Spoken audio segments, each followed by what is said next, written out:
The room was thick with anticipation, the kind of tension that hums beneath the surface before a storm. Bright lights bore down on the stage, cameras angled, microphones ready to catch every word. Alan Dershowitz leaned back in his chair, a practiced smirk playing on his lips, the posture of a man who had spent decades convinced that his voice carried more weight than anyone else's. And then, with deliberate sharpness, he struck.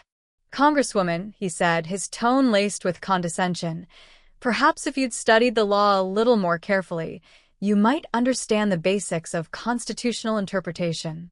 The words sliced through the air like a knife. It wasn't just an argument. This was a dismissal, an attempt to reduce Jasmine Crockett to a footnote in his grand lecture. For a moment, the silence was deafening. You could almost hear the collective gasp, the shuffling of papers halted mid-motion, the unspoken thought flickering across the audience's minds. Did he really just say that? Dershowitz's eyes scanned the room with self-assurance, savoring the moment as though he had landed a final blow. His smirk deepened, his body language screaming of triumph, of superiority. To him, this was sport, a chance to embarrass, to dominate, to remind everyone of his towering status as a legal heavyweight. And then there was Jasmine Crockett. She did not flinch. She did not shift. She sat poised, her gaze steady, her expression unreadable. In the blinding lights of the stage, her calm presence felt like a force of its own, a quiet defiance that spoke louder than words.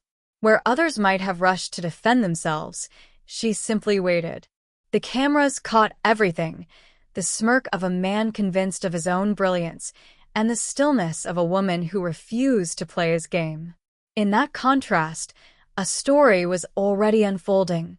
Arrogance set against dignity, condescension against composure.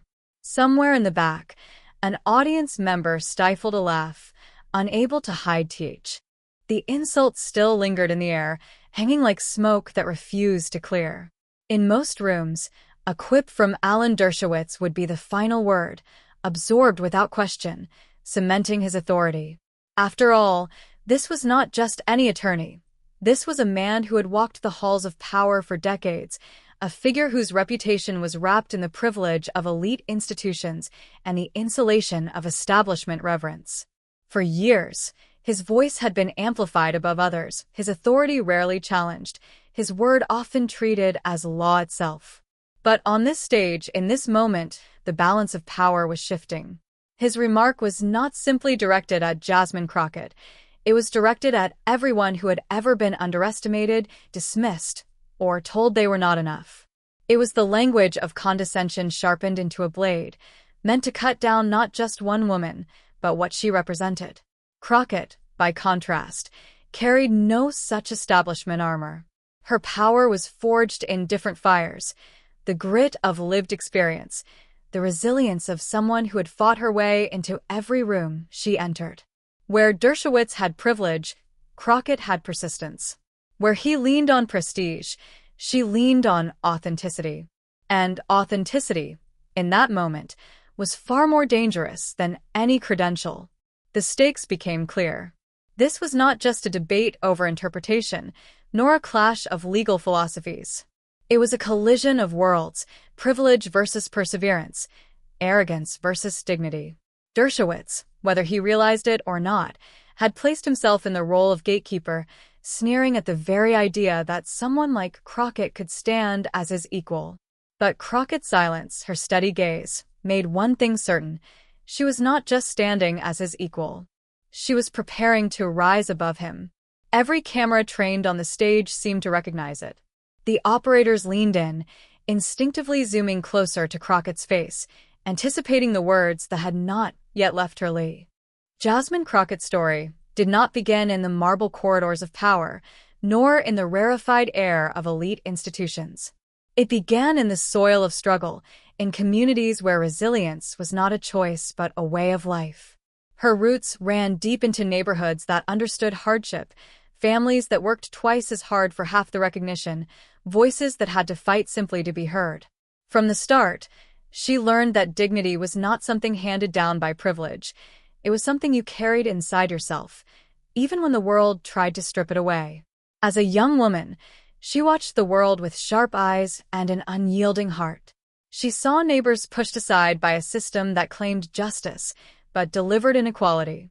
She saw families bruised by policies written in rooms far removed from their lives. And she learned early on that silence was complicity. To stay quiet was to allow arrogance and oppression to thrive unchecked. That lesson became her compass. The path was never smooth. Education was a battle of endurance, not entitlement. Every step forward meant proving herself against doubters who dismissed her as too inexperienced, too bold, too unwilling to play by the old rules. But she didn't bend. When doors closed, she found another way in. When systems resisted, she pushed harder. And when voices told her she didn't belong, she answered by showing up anyway. Her rise into politics was not scripted, not the polished climb of someone groomed for office. It was messy, demanding, relentless. She started on the ground, community meetings in church basements, conversations on porches, town halls where the lights flickered, but the passion was strong. She wasn't building a career, she was answering a calling. People who had been ignored for too long heard in her voice something they had been starving for: authenticity. She wasn't speaking for power, she was speaking to it, and more importantly, for those who had been denied it. Crockett's voice carried teeth. The silence had stretched so long it began to feel like a second presence in the room. It pressed on shoulders, tightened throats, and pulled every eye toward the stage. Dershowitz, basking in what he believed was triumph, leaned forward again. He could not resist the urge to press harder, to savor what he thought was Crockett's unraveling. "Congresswoman," he said with a drawl of superiority, "this isn't about feelings or slogans. This is about the Constitution, and if you'd ever care to study it in depth rather than grandstand, you'd know precisely where you've gone wrong." The words dripped with disdain. He was no longer simply disagreeing, he was belittling. And yet Crockett did not move.